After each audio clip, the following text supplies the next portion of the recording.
we've never really had an emergency podcast before. Is that what this is? Are we doing an emergency podcast? I'm calling it just current events, like just Breaking news.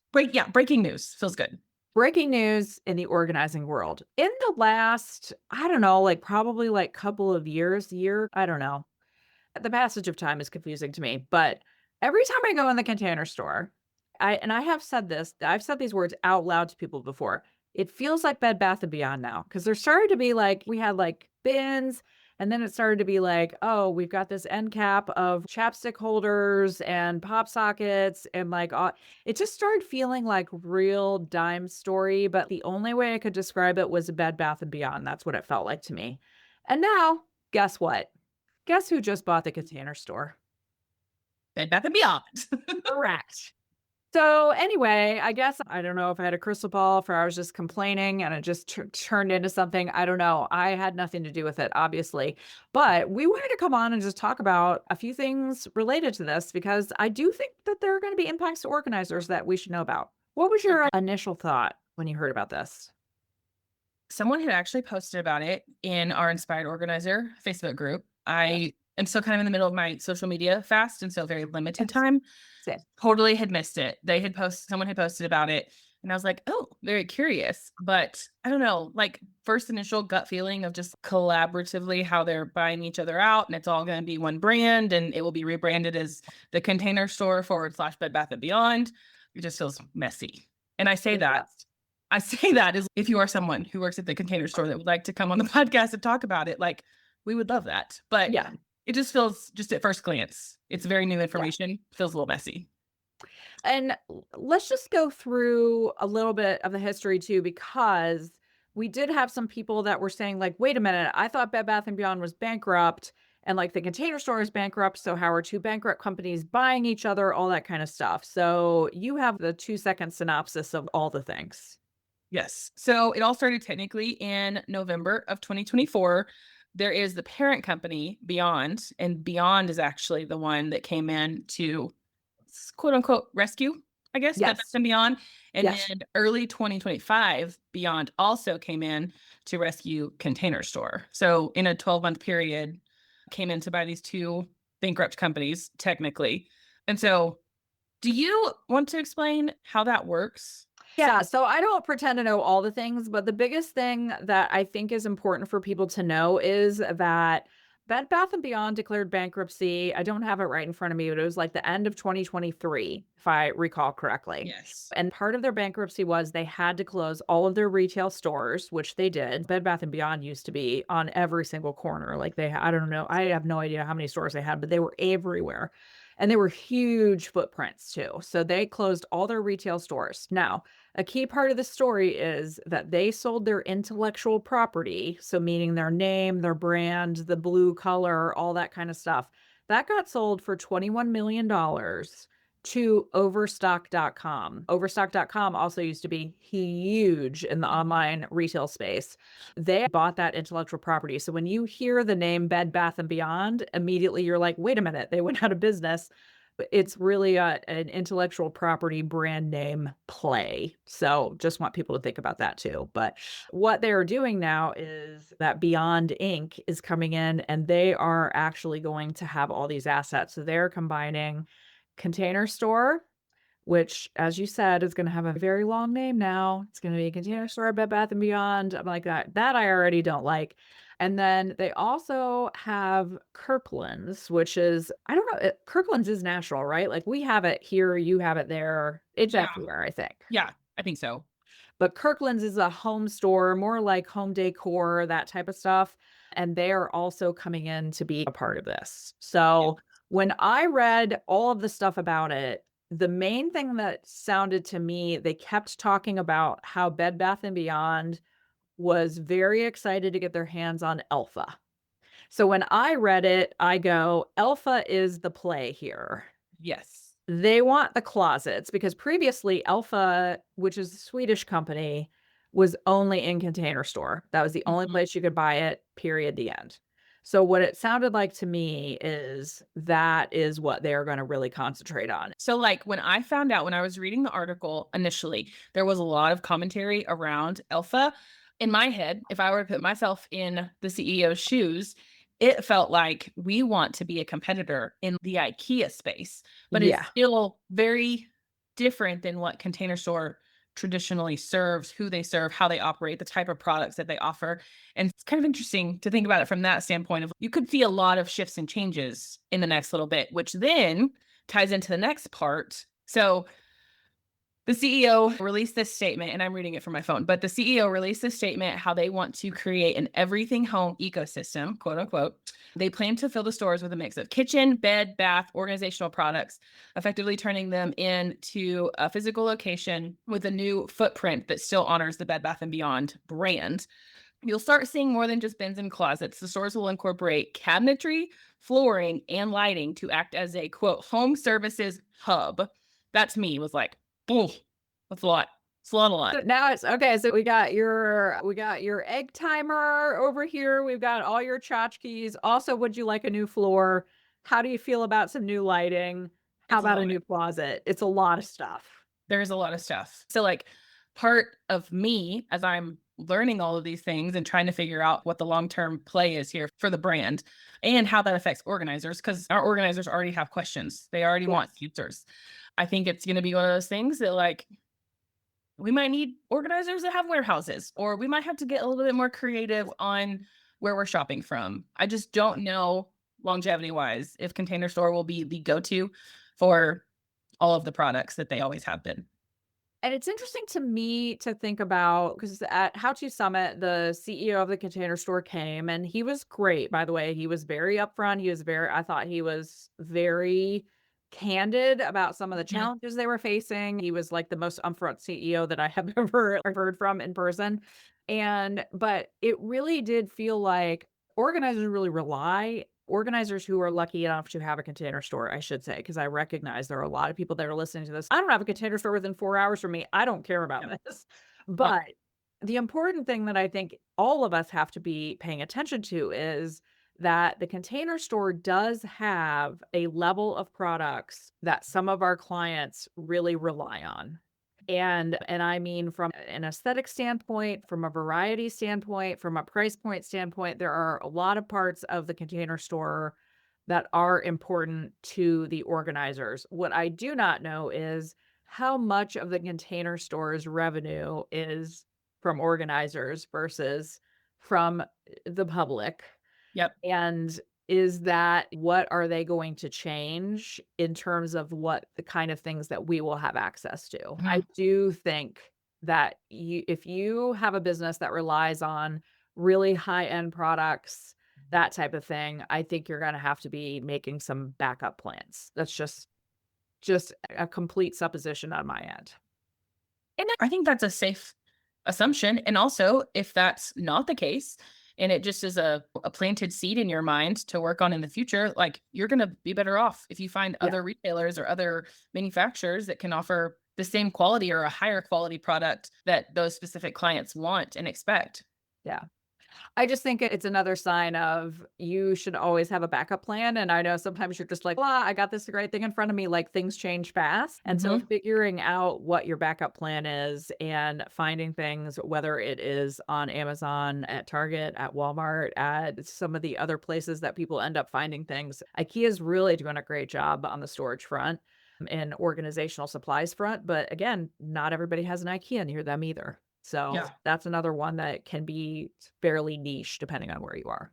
I feel like we have been incredibly lucky to like flex and learn how to use that resilience muscle when it Yeah, comes to products because we have a Container Store 5 hours away, IKEA's 5 hours away.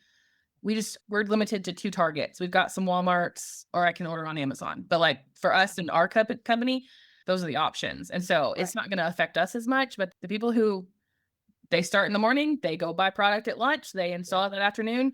There's probably going to be shifts, unfortunately. And I know organizers who spend 6 figures at the Container Store in a Mhm. given year, Yep. and those people do exist. I do have a Container Store where I am, and I exclusively did Elfa closets for clients. I love Elfa closets. I have designed tons of them. I have them in almost every room of my own house, and I am I'm a little concerned about what that means. Like, you know what? By the way, I may a year from now be like, I'm eating all my words. They really have done an amazing job and they've expanded it out. And by the way, one of the things that I've been running into in the last year or so because of the bankruptcy and everything else is stock. Stocking has been like, you can't get regular drawers. You can't get like some of the real basic alpha components have been Mhm. problematic to keep in stock. So it's very possible that we might be sitting here going, this has been great because now we have everything in stock. I think we don't know yet. I agree. It could be neutral, it could be positive, it could be negative. Yeah. Very open-minded. As you just said, your closest Container Store is 5 hours away. Maybe under Bed Bath& and Beyond, you have a Bed Bath& and Beyond in your backyard. Who knows? But I think that the overall point is in the current 2026 landscape, a lot of things are changing. A lot of Mhm. businesses are changing. Our businesses are changing. And so being ready to flex and say, okay, I have always gotten XYZ here. I need to have 3 backups, and I need to know what my options are, and like you said so you guys have a warehouse, right? Yes. Yes. Is that something that you when did you come to that in your business, I should ask? Like, when Oh, did you guys do that? so we were actually in an office space in 2023, and when I Okay. say office space, I mean, like, a closet. Like, it was outrageous, and I am so, like, impressed that we even had 2 whole tables that fit in that little space, but basically, it was just a shelf that held a little bit here and there, but we just started acquiring more, and we needed more. Post-COVID changed things because we had so many supply chain issues that affected way into I would even say through 2020 to 2022. But then last year and even like late in 2024, then we're having the whole tariff conversation, which again, like the different pieces, but how it affects, we literally couldn't get our hands on stuff because the manufacturers didn't want to pay the tariffs to get them to the United States. And we ran into those issues as well, to where it's okay, we have this favorite product that we love to use, and now we can't get our hands on it. What do we do? And I don't know. I love having a warehouse, and I think my team does too, but it's not necessary necessarily. But on the flip side, like I'm not ordering $50,000 worth of Container Store stuff to store Yeah. either. I don't know. So, where do you mostly get your are you mostly an Amazon and Target. Those are mine okay. too. And our Targets, because we are a college town, Yeah. they flex heavily around move in, move out season. And so it's very hard for us even to get those like standard items that they should carry. It's hard for our hands to get on them. And so I just order directly from Target and we keep Okay. the back stock. And so it's not crazy. I would say we keep, I don't know, $5,000 worth of stock. So it's not a ton in the Right. grand scheme of things, but it's just enough that we don't catch ourselves in a bind. You're not empty. Yes. Yeah. But the other part too is this is a me thing. If we have a project that we need to order something very niche, very specific, very random, like it was headband holders the other day.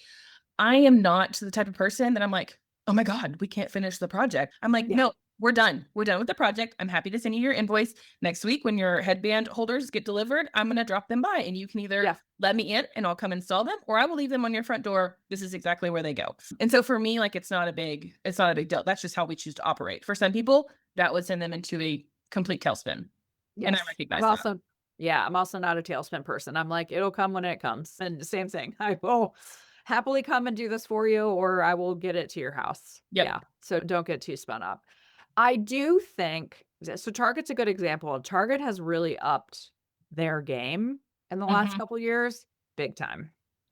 And I know Walmart went through their thing with Home Edit, and I think they're done with Home Edit, right?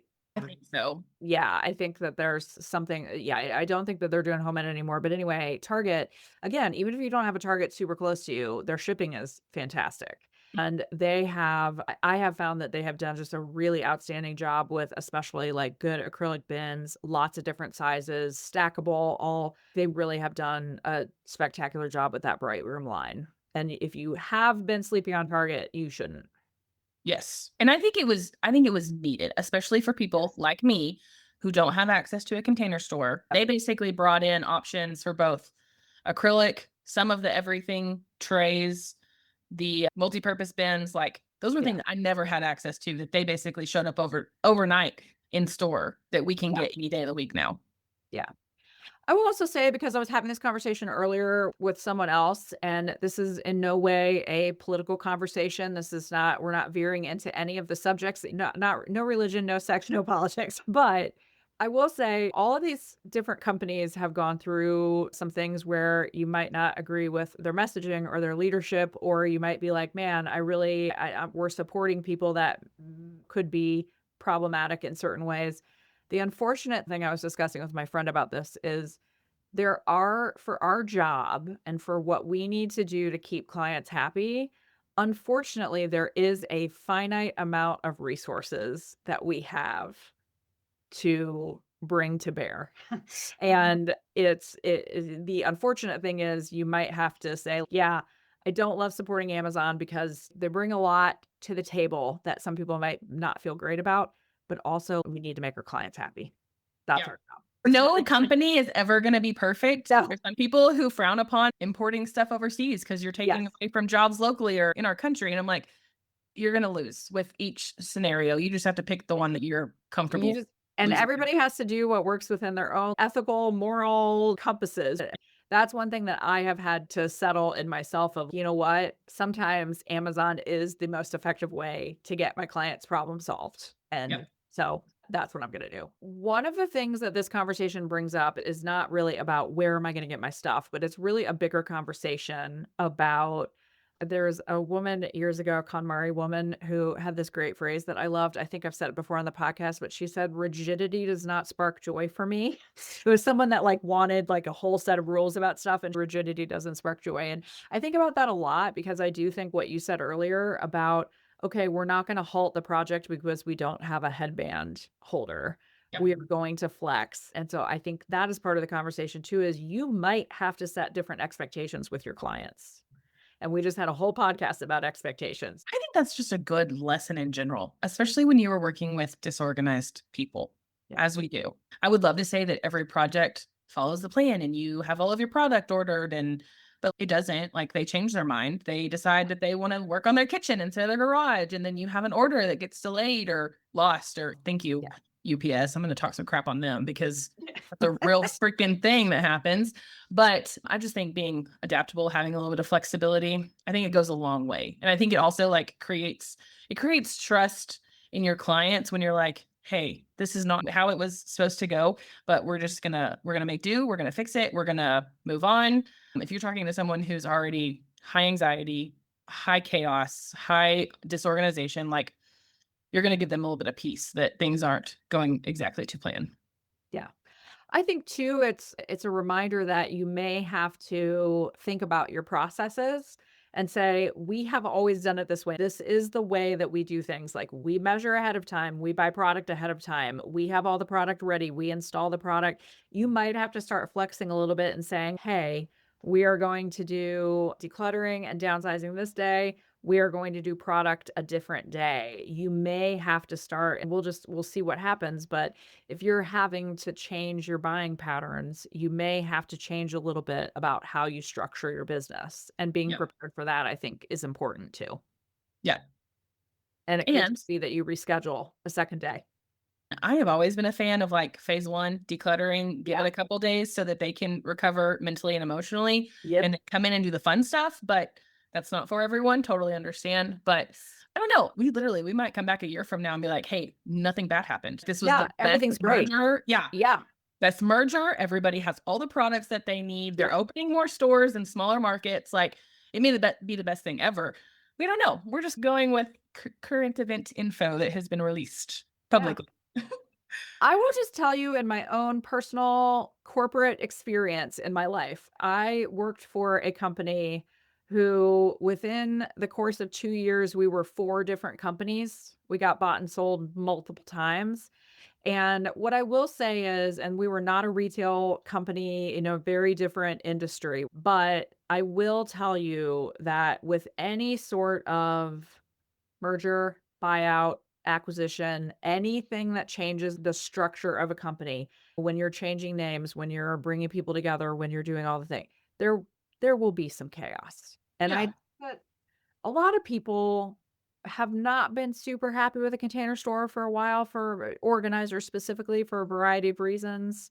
Like a week ago, someone came into Inspired Organizer and is, by the way, if you don't have your receipt at Container Store, your life is over. Like they went backwards in terms of their computer capabilities. And so we have all had very legitimate complaints about how they operate. Guess what? That might get worse for a short period of time. It might get Yeah. better, but it's probably not going to get better in the short term. So I think just being prepared for some of that kind of stuff too, and for there to be some confusion within the store, all that kind of stuff. I think that is going to be pretty standard.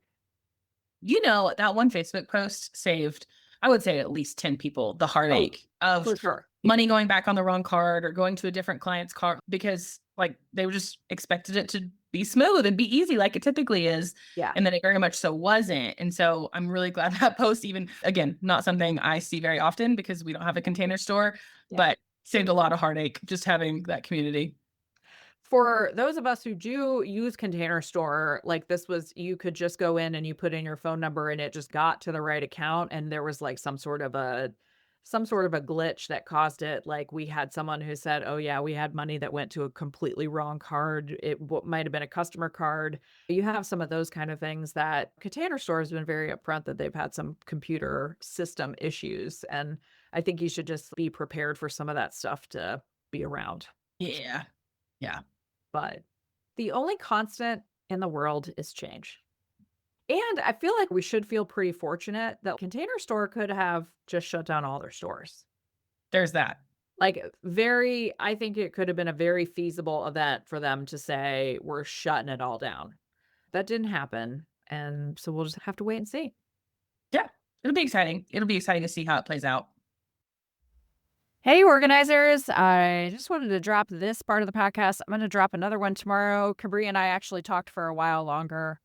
But I decided I was going to do the Container Store podcast by itself, and then tomorrow we'll talk about other just random current events. So, 3 pods in the course of 5 days. I'm trying to deliver for you guys. I hope you have a good day. Talk to you soon.